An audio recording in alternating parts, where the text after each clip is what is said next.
Buongiorno e benvenuti al TG Sicilia, i titoli di questa edizione.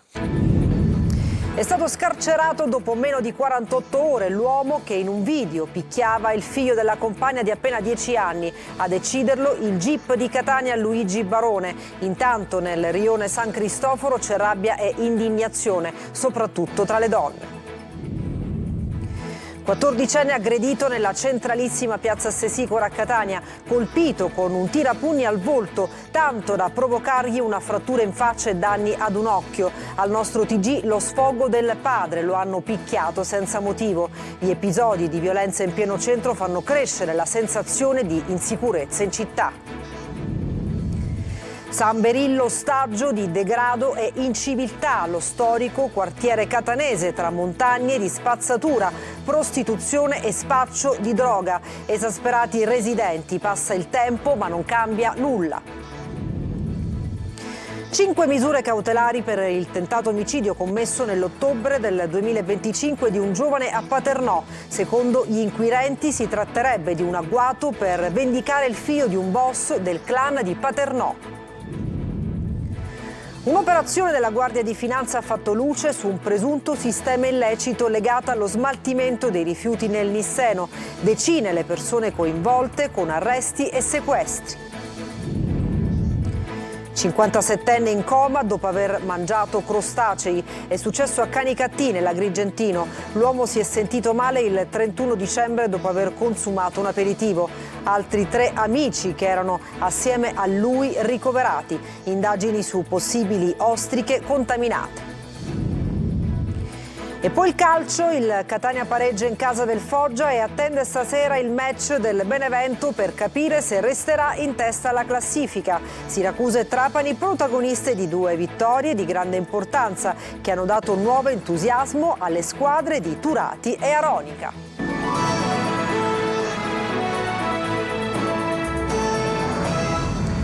Dunque, ben trovati, lo avete sentito, è stato scarcerato dopo meno di 48 ore l'uomo che in un video picchiava il figlio della compagna di appena 10 anni. A deciderlo il GIP di Catania Luigi Barone. Intanto nel rione San Cristoforo c'è rabbia e indignazione, soprattutto tra le donne. Emanuela Corsi. Sono schifata. Ammazzassi io, mi posso cercare e ammazzassi io. A San Cristoforo non si parla d'altro questa mattina dopo la diffusione di un video dove un bimbo di 10 anni viene picchiato dal patrigno con un cucchiaio di legno mentre la madre assiste impassibile alla scena. 2 minuti tra insulti e violenze fisiche e psicologiche che hanno fatto montare l'indignazione soprattutto tra le donne. Questo bambino andava a scuola con i miei figli, le sorelle vanno a scuola con i miei figli. Ma era una mamma per bene, io i miei figli, non li voglio toccare i miei figli. E poi una chissà perché i vicini fanno mangiare così. Ma io sono veramente scioccata. E se io vi giuro sui miei figli, se la vedrei per strada, io ammazzassi Ida.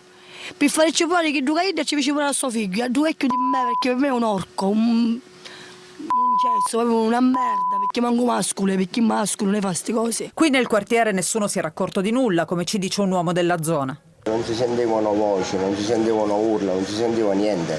E se sapevate qualche cosa cosa avreste fatto? Non ci arrivava a questo punto. Perché? Perché si fermava, non si andava avanti. Per la mentalità e per le cose giuste. Per la mentalità e per le cose giuste. Perché sta facendo un gesto su un bambino. I bambini non si toccano. È normale, non si tocca. Ma quel che è peggio è che l'uomo, l'orco come lo definiscono in tanti, ripreso nel video finito su TikTok, dopo meno di 48 ore è stato scarcerato. Per il GIP del Tribunale di Catania Luigi Barone l'accusa di maltrattamento aggravato non sarebbe supportata da indizi che ne certifichino la gravità. Il giudice per le indagini preliminari non ha neppure convalidato il fermo, ritenendo insussistente il pericolo di fuga visto che l'uomo si è presentato da solo alla polizia. Contro il provvedimento la procura presenterà ricorso al Tribunale del riesame. Intanto il piccolo e le 3 sorelline sono state affidate temporaneamente ai nonni materni. La madre ha il divieto di vederlo. Gioventù bruciata a Catania, un 14enne gravemente ferito da una baby gang in piazza Stesicoro. Al nostro TG lo sfogo del padre, mio figlio rischia di perdere l'occhio, è stato aggredito e colpito con un tirapugni. Tonino De Mana. Ha 3 buchi nella retina e c'è la possibilità che possa perdere l'occhio. È stato colpito con un tirapugni da 11 ragazzi, sono arrabbiatissimo. È ancora scosso, preoccupato ed arrabbiato il padre del 14enne aggredito senza motivo da una baby gang in piazza Stesicoro, nel cuore di Catania. Il ragazzino ha una sola colpa: essersi trovato nel posto sbagliato e nel momento sbagliato. È qui che una tranquilla serata si è trasformata in incubo per il ragazzino e per la sua famiglia. Dopo lo sfogo sui social, il padre non le manda a dire. Mio figlio si stava incontrando era con un suo compagno di squadra, lui gioca a calcio, e si stava incontrando con gli altri ragazzi del Real Catania e non ha fatto a tempo perché erano due, li hanno presi, li hanno circondati e questo ragazzo con un tirapugni da dietro, mentre mio figlio non vedeva, gli ha preso l'occhio, l'ha preso in pieno da dietro, nell'occhio, e l'ha massacrato. Ha molte contusioni anche nella schiena perché lui si è abbassato, è stato colpito con calci, pugni, di tutti.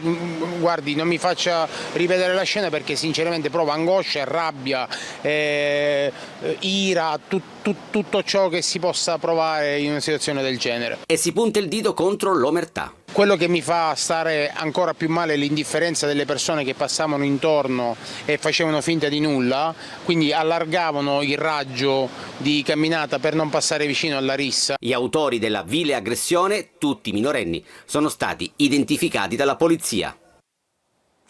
E la violenza gratuita e brutale nei confronti di un ragazzino fa tornare di attualità il tema sicurezza a Catania. Cresce l'allarme tra genitori e residenti. Adelaide Barbagallo. A mia figlia gli dico di ritrarti presto, cioè verso le 11. La paura c'è. Chi ha figli in giovane età è preoccupato. Gli episodi di violenza in pieno centro a Catania, con vittime spesso minorenni, fanno crescere la sensazione di insicurezza. I nostri genitori si preoccupano e quindi ci fanno uscire di mattina con noi insieme, in compagnia, da soli no. Allora, diciamo che qui il venerdì e il sabato non è tanto bello perché ci vorrebbe un presidio, perché scende di tutto qua. Ci vorrebbe un po' più di controllo riguardo le persone in giro, soprattutto di notte. Poi ci sono anche furti, rapine e ad essere aggrediti sono spesso turisti, ma anche i residenti. Quel giorno al Garibaldi Centro c'eravamo 2 vittime di pestaggio, 2 vittime di violenza, io e quel ragazzino di 14 anni, peraltro figlio di un caro ragazzo, di una stimatissima persona. Qui si sta veramente perdendo il controllo. La sicurezza è un processo che si costruisce nel tempo, sostiene Anna Labruna, che al centro di Catania ci vive da tempo. Si costruisce con provvedimenti amministrativi adeguati, si costruisce naturalmente evitando che si creino queste concentrazioni antropiche di persone in stradine assolutamente inadeguate. Noi chiediamo un impegno reale, effettivo, non i controlli burocratici amministrativi. San Berillo lo sfregio continua, nonostante proclami e progetti di rilancio, lo storico quartiere catanese rimane ostaggio dell'illegalità tra montagne di spazzatura, prostituzione e spaccio di droga. Esasperati i residenti, passa il tempo e non cambia nulla. Tonino De Mana. Montagne di spazzatura in strada e dentro case fatiscenti ed abbandonate, a volte senza un tetto, crollato, chissà quando. Nonostante proclami, progetti di riqualificazione e cantieri aperti, San Berillo continua ad essere una ferita aperta nel cuore di Catania. Via Garro è l'immagine simbolo del degrado, con la strada tagliata in 2 da un impressionante accumulo di spazzatura che non consente neanche il passaggio dei pedoni. Rifiuti di ogni tipo depositati, ammassati e bruciati, che ammorbano l'aria e che si mischiano all'odore di urine e marijuana, perché da queste parti lo spaccio è H24. Esasperati, indignati e rassegnati alcuni dei residenti che incontriamo tra le vie Pistone e delle Finanze. Se lei vede anche, guarda che cosa c'è lì sotto. Io da 47 anni che abito qua e invece di vedere miglioramenti vedo peggioramenti. Abbiamo visto delle abitazioni completamente disabitate che servono per accumulare rifiuti. Spazzatura, rifiuti, cose rubate, motorini, di tutto e di più. I turisti fotografano, poi quando si mettono lì dentro gli extracomunitari cercano di vendere la droga oppure li toccano e quant'altro, la gente scappa. Signor Sindaco, questa zona è la più bella zona di Catania, cerchiamola di farla rivivere come era una volta, senza prostitute. punto. Negli ultimi mesi, per onor di cronaca, diverse sono state le operazioni di polizia per contrastare prostituzione e spaccio di droga, ma non appena sirene lampeggianti si allontanano, tutto torna come prima, ed anche peggio di prima.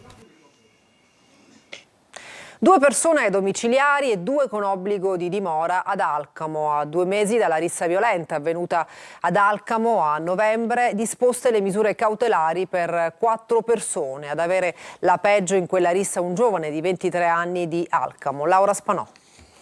Uno straniero del Gambia e un alcamese domiciliari, altri 2 alcamesi colpiti dall'obbligo di dimora. Le accuse, rissa e lesione aggravante. Sono le misure disposte dal GIP di Trapani su richiesta della Procura al termine di un'indagine relativa ad una rissa violenta avvenuta ad Alcamo lo scorso mese di novembre. Ad avere la peggio era stato un giovane di 23 anni raggiunto da colpi di bastone. L'episodio risale allo scorso 7 novembre, quando i carabinieri furono chiamati dal pronto soccorso dell'ospedale San Vito e Santo Spirito, dove era stato trasportato in codice rosso un giovane alcamese colpito alla testa con un bastone di legno da uno straniero in via Gaetano Martino. Il 23enne, che aveva riportato lesioni gravissime, fu trasferito d'urgenza all'ospedale Villa Sofia di Palermo. Le indagini dei carabinieri, supportate dall'analisi delle immagini della videosorveglianza, hanno loro consentito di accertare che il ferimento era avvenuto nel corso di una rissa alla quale avrebbero preso parte, oltre al giovane straniero, altri 3 alcamesi. Il gruppo, dopo un diverbio per futili motivi, si sarebbe affrontato a colpi di bastone e bottiglie di vetro. A distanza di 2 mesi, le misure cautelari. E adesso andiamo a Palermo. Un massiccio e capillare servizio di controllo del territorio è stato approntato lungo le strade del quartiere Zen a Palermo. Le attività di perquisizione hanno portato al sequestro in uno scantinato di un edificio limitrofo alla predetta chiesa di via Fausto Coppi di 3 pistole. Inoltre è stato rinvenuto un caricatore, il calcio di un fucile privo di canne e numerose munizioni, sulla cui natura sono in corso accertamenti. In un altro scantinato del quartiere, in via Pensabene, è stata poi rinvenuta una cassaforte murata al pavimento, all'interno della quale era custodita un'altra pistola semiautomatica monofilare con delle munizioni. Una plateale ritorsione dopo il ferimento del figlio di un boss. 5 arresti a Paternò. Orazio Longo. Le indagini si sono basate sulle intercettazioni delle conversazioni e sulle immagini di sorveglianza. Questo è il video dove si vede avvicinarsi ed entrare in un'officina meccanica un gruppo di persone che poi subito ne esce fuori velocemente. I carabinieri di Paternò, su disposizione della procura e su richiesta della DDA, hanno dato esecuzione a un'ordinanza di custodia cautelare in carcere emessa dal GIP del Tribunale di Catania nei confronti di 5 indagati. Il fatto contestato orbiterebbe nell'ambito del clan Assinnata. Secondo la ricostruzione operata dagli inquirenti, vi sarebbero stati propositi di vendetta nei confronti di un uomo, Alberto Forte, in seguito al ferimento avvenuto il 30 agosto e apparentemente scaturito da futili motivi di Michele Gabriele Giacoponnello, che sarebbe figlio di un personaggio di spicco dell'associazione mafiosa legata al clan Santa Paolo Ercolano. Il comando, armato di una pistola e di una mazza, sarebbe stato composto da 5 persone che, come violenta e plateale reazione, si sarebbe recato presso l'officina meccanica e avrebbe esploso 3 colpi. Della cosa lo stesso Forte avrebbe parlato telefonicamente con un familiare, riferendo di essere stato colpito e di essere riuscito a difendersi, avendo a quel punto risposto al fuoco con la propria pistola. Il fatto, seppur non denunciato dalla vittima, veniva riscontrato tramite il referto medico dell'ospedale Cannizzaro, dove la vittima stessa si era recata, dichiarando falsamente di avere patito un sinistro stradale. Dall'analisi delle comunicazioni registrate, gli inquirenti avrebbero appreso dell'esistenza di un sistema di videosorveglianza installato presso l'officina, teatro dell'attentato.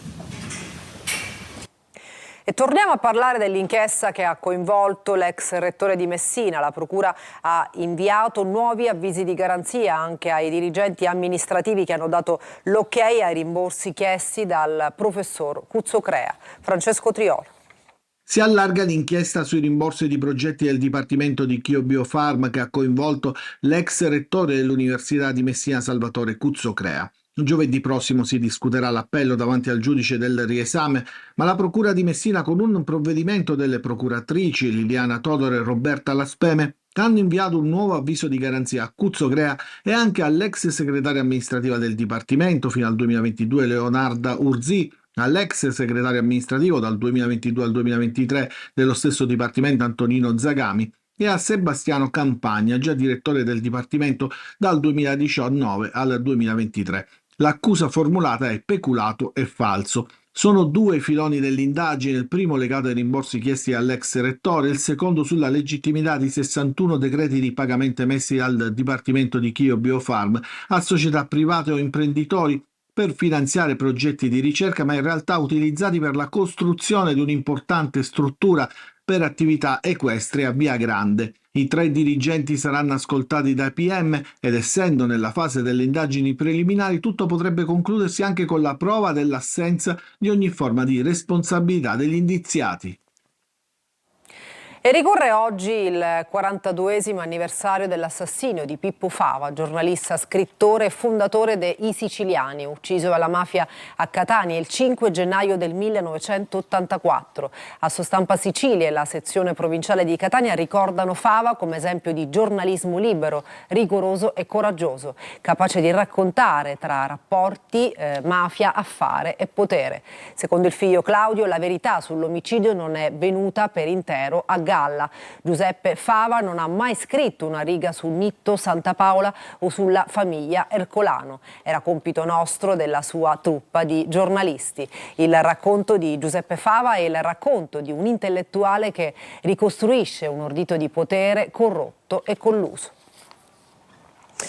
E adesso un'operazione della Guardia di Finanza che ha fatto luce su un presunto sistema illecito legato allo smaltimento dei rifiuti nel Nisseno. Decine le persone coinvolte con arresti e sequestri. I dettagli nel servizio di Rita Cinardi. 20 misure cautelari, 2 imprenditori arrestati e un'azienda sequestrata per un valore di circa 2 milioni di euro. È il bilancio di un'operazione condotta dalla Guardia di Finanza di Caltanissetta nell'ambito di un'indagine su un traffico illecito dei rifiuti coordinata dalla Direzione Distrettuale Antimafia. In carcere è finito un imprenditore di Niscemi, mentre un imprenditore di Gela è stato posto ai domiciliari. Secondo l'ipotesi accusatoria, gli indagati avrebbero fatto parte di un'associazione a delinquere dedita in maniera sistematica e organizzata al traffico e alla gestione illecita di rifiuti speciali, anche pericolosi. L'attività si sarebbe svolta in un'area situata nelle immediate vicinanze del centro abitato di Niscemi, dove i rifiuti, dopo la pesatura, venivano scaricati dai mezzi dei conferitori, quasi sempre autocarri, anche con l'ausilio di una gru, e accumulati direttamente sulla terra battuta del piazzale aziendale, senza protezione e in violazione delle norme ambientali. Tra i materiali stoccati anche fusti, elettrodomestici, veicoli e rifiuti ferrosi con potenziali rischi di contaminazione del suolo e delle falde. Le indagini hanno inoltre documentato presunte condotte intimidatorie ed estorsive finalizzate al recupero dei crediti nei confronti di alcuni clienti. Nel corso dell'operazione sono stati sequestrati anche un auto articolato e 5 tonnellate di rifiuti speciali pericolosi, tra cui motori non bonificati e filtri contaminati da olio. E un uomo di 57 anni di Canicattì è in coma all'ospedale di Agrigento per un sospetto caso di botulino. Il malore dopo un aperitivo del 31 dicembre. Altri 3 amici che erano insieme a lui sono ricoverati. Indagini su possibili ostriche contaminate. Davide Sarto. Potrebbero aver mangiato ostriche contaminate. È questa una delle ipotesi al vaglio degli inquirenti dopo il grave malore che ha colpito un uomo nel Canicattinese. Un uomo di 57 anni di Canicattì è ricoverato in coma nel reparto di rianimazione dell'ospedale San Giovanni di Dio di Agrigento per un sospetto caso di botulismo, una rara e grave intossicazione alimentare. Il malore è scattato dopo un aperitivo consumato in un locale della città insieme ad alcuni amici. I fatti risalgono al 31 dicembre. Altri 3 amici sono stati ricoverati all'ospedale di Canicattì con sintomi simili, ma le loro condizioni sono meno gravi. Secondo le prime ricostruzioni, tra gli alimenti consumati potrebbero esserci state ostriche, ora al centro degli accertamenti sanitari. Anche altri clienti del locale avrebbero accusato gli stessi disturbi nelle ore successive. L'ASP di Agrigento ha attivato il protocollo sanitario previsto, avviando controlli e analisi per individuare l'origine dell'intossicazione e ricostruire la catena alimentare. Sulla vicenda indagano anche i carabinieri che stanno raccogliendo testimonianze e verificando eventuali responsabilità. Le prossime ore saranno decisive per chiarire le cause e le condizioni del paziente che resta in terapia intensiva. E E adesso degli auguri molto speciali. A 109 anni il più anziano di Sicilia, si chiama Giuseppe Neri e proprio oggi spegne 109 candeline. Il signor Giuseppe è nato infatti il 5 gennaio del 1917 a Ribera, nell'Agrigentino, e secondo l'Associazione Italia, che si occupa anche di tutela legale degli anziani, è il più longevo dell'isola. Rimasto vedovo nel 2014 dalla sua amata moglie Concetta, ha avuto 2 figlie. Nella sua lunga vita ha visto succedersi re e capi di Stato e di governo ed ha assistito, pensate, alle elezioni di ben 10 pontefici. E adesso una breve pausa, tra poco il calcio.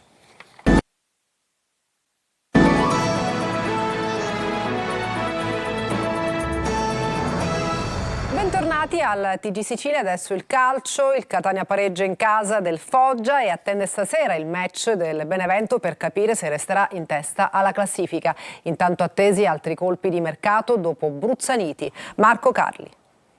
Il ritmo che si abbassa, le scelte negli ultimi 16 metri, lanci lunghi e cross di troppo. A Foggia va in scena un film già visto in trasferta, compreso l'approccio positivo diventato patrimonio della squadra. Un approccio poco produttivo però, perché di tiri in porta veramente pericolosi non se ne vedono. E allora il Foggia prende coraggio e combatte. Toscano analizza.